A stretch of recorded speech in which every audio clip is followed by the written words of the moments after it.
Motor வாகன உற்பத்தியில திருப்பரம்பதூர் நாட்டிலேயே திருப்பரம்பதூர் என்ற அந்த ஊரில் இருக்கக்கூடிய அங்க இருக்கிற தொழிற்சாலையை பார்க்கிற போது நாட்டிலேயே 30 விழுக்காடு அளவுக்கு பங்கு செலுத்துது. சென்னை தான் உலகினுடைய புதிய டெட்ராய்ட் நகரமாக உருவெடுத்திருக்கு. ஆண்டுக்கு 50,000 திறமை மிக்க பொறியாளர்களை உருவாக்குது. சாலைகளும் மெட்ரோ ரயிலும் சிறப்பா இருக்கு. நகர்ப்புற வளர்ச்சியில் இந்தியாவுக்கு சென்னை தான் ரோல் மாடல். இதையெல்லாம் சொன்னவர் யார்?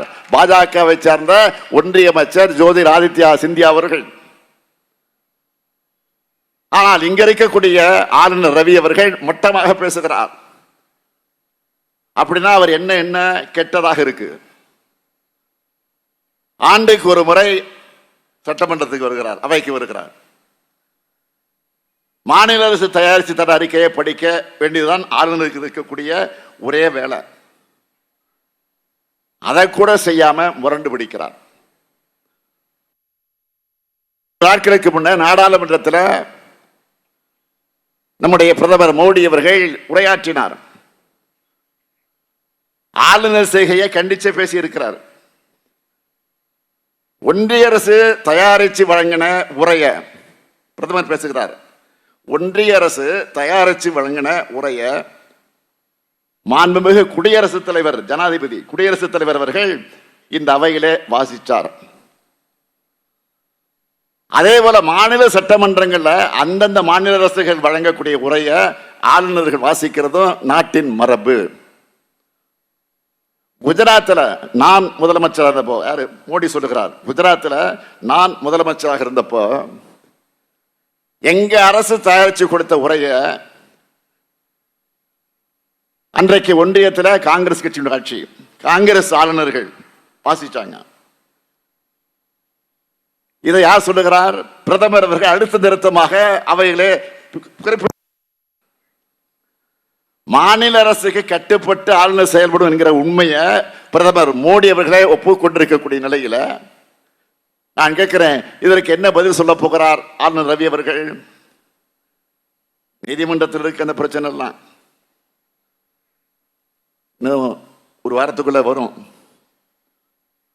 ஏற்கனவே அவருடைய அட்டுழியங்களை, அநியாயங்களை, சர்வாதிகாரத்தெல்லாம் உச்ச நீதிமன்றத்தில் நீதிபதி கிழிச்சுக்கிட்டு இருக்கிறாங்க. என்ன பொறுத்த வரைக்கும் கேட்டீங்கன்னா அவரே தான் தொடர்ந்து இருக்கணும். அவர் இருந்தால் தான் நமக்கு வேகம் வருது. நான் பல நேரங்கள் சொல்லி இருக்கிறேன், 2026 திமுக ஆட்சி இருக்கிற வரைக்கும் அவர் தான் இருக்கணும். அப்பதான் அது நமக்கு வசதி. அவரே நமக்கு பெரிய பிரச்சாரத்தை நடத்திக்கிட்டு இருக்கிறார். அடுத்து இன்னொருத்தர் இருக்காரு, பிஜேபி தலைவர் அண்ணாமலை, அவரும் இருக்கணும். அவரும் இருக்கணும். தொடர்ந்து 2 பேர் இருந்தா போதும்.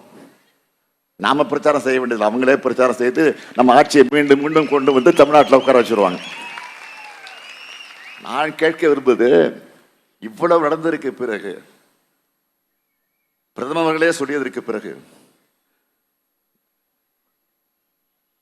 நான் ஆளுநரை கேட்டுக்கொள்ள விரும்புவது, ரவி திருந்தணும்,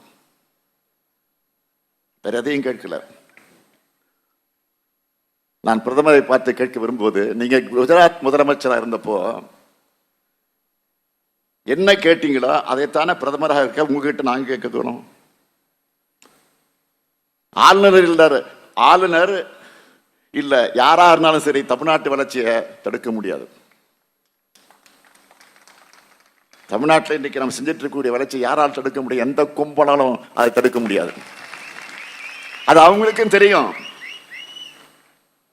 அதனாலதான் குழப்பம் ஏற்படுத்த முடியுமான்னு பாக்குறாங்க. இப்போ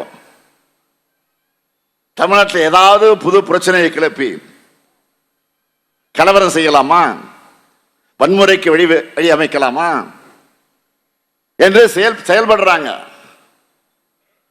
பல்வேறு மதங்கள், சாதிகள், பழக்க வழக்கங்களை கொண்ட மக்களாக இருந்தாலும் தமிழர்கள் என்ற உணர்வோடு மக்கள் ஒற்றுமையா வாழ்ந்து வராங்க. அவரவர் கடவுள், அவரவர் நம்பிக்கை, அவரவர் விருப்பம்னு அமைதியா வாழ்ந்து வராங்க. இங்க எல்லா சமய விழாக்களும் தினமும் நடந்துட்டு தான் இருக்கு. லட்சக்கணக்கான மக்கள் கூடுறாங்க. அமைதியா வீட்டுக்கு திரும்பி போறாங்க.